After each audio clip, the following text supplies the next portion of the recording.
नमस्कार, मैं हूं अमिताभ प्रसाद सिंह और आप देख रहे हैं दिल्ली मेल।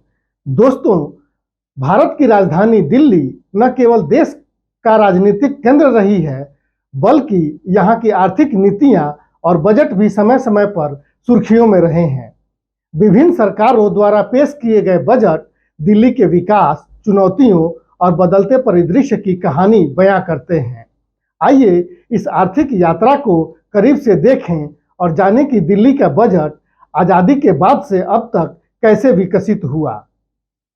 स्वतंत्रता के बाद 1947 में भारत का पहला बजट आर.के. षणमुखम चेट्टी ने 26 नवंबर को पेश किया। इस बजट में दिल्ली को केंद्र शासित प्रदेश के रूप में देखा गया और इसका वित्तीय प्रबंधन केंद्र सरकार के अधीन था। 1950 में गणतंत्र बनने के बाद जॉन मथाई द्वारा पेश बजट में योजना आयोग की स्थापना का उल्लेख था, जिसका असर दिल्ली के विकास पर भी पड़ा। उस समय दिल्ली का बजट केंद्र सरकार के वार्षिक वित्तीय विवरण का हिस्सा था और यहाँ के विकास के लिए धनराशि केंद्रीय मंत्रालयों के माध्यम से आवंटित की जाती थी। 1956 में राज्य पुनर्गठन अधिनियम के तहत दिल्ली को औपचारिक रूप से केंद्र शासित प्रदेश का दर्जा मिला। इसके बाद भी दिल्ली का बजट केंद्र सरकार के अधीन ही तैयार होता रहा। 1991 तक दिल्ली के पास अपनी विधानसभा नहीं थी, इसलिए यहाँ का वित्तीय प्रबंधन केंद्रीय गृह मंत्रालय और वित्त मंत्रालय के तहत संचालित होता था। इस दौरान दिल्ली के बजट का फोकस मुख्य रूप से प्रशासनिक खर्चों, पुलिस व्यवस्था और बुनियादी ढांचे पर था।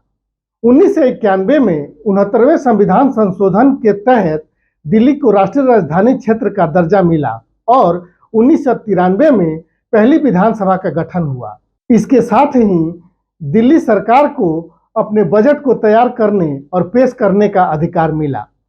पहला विधानसभाई बजट 1994-95 में पेश किया गया, जब मदन लाल खुराना दिल्ली के मुख्यमंत्री बने।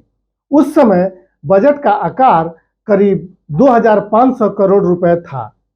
इस बजट में दिल्ली के शहरीकरण, परिवहन और बुनियादी ढांचे पर ध्यान दिया गया। भारतीय जनता पार्टी की सरकार ने उस समय मेट्रो परियोजना की नींव रखी, जो बाद में दिल्ली की पहचान बनी। 1998-99 में बजट लगभग 4000 करोड़ रुपए था, जो 2013-14 तक बढ़कर 36,000 करोड़ रुपए के करीब पहुंच गया। शीला दीक्षित सरकार ने शिक्षा, स्वास्थ्य, बिजली और पानी, परिवहन जैसे क्षेत्रों में सुधार पर जोर दिया।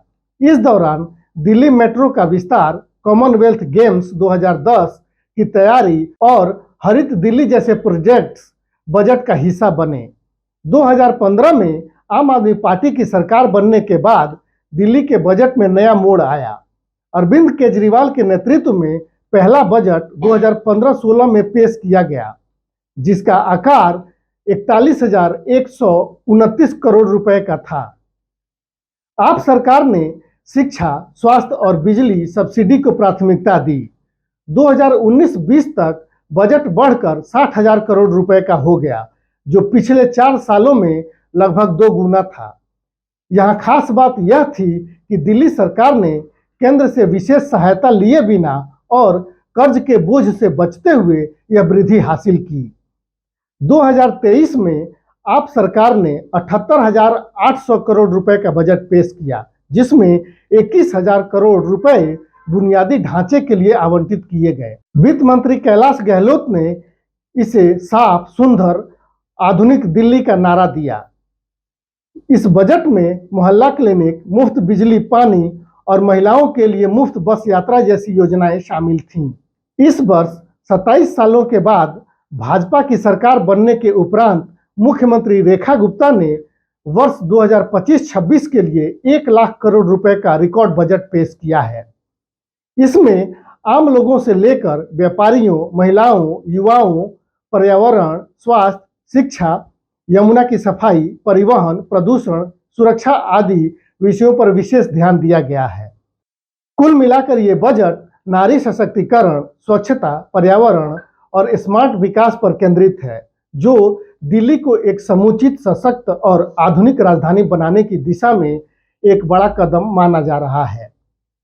इस प्रकार दिल्ली का बजट औपनिवेशिक काल के केंद्रीय नियंत्रण से लेकर आज की स्वायत्त व्यवस्था तक एक लंबा सफर तय कर चुका है। यह न केवल आर्थिक नीतियों का दस्तावेज है, बल्कि दिल्ली की आकांक्षाओं, चुनौतियों और प्रगति का आईना भी है। आने वाले सालों में यह देखना दिलचस्प होगा कि दिल्ली का बजट किस तरह देश की राजधानी को वैश्विक शहर के रूप में स्थापित करता है।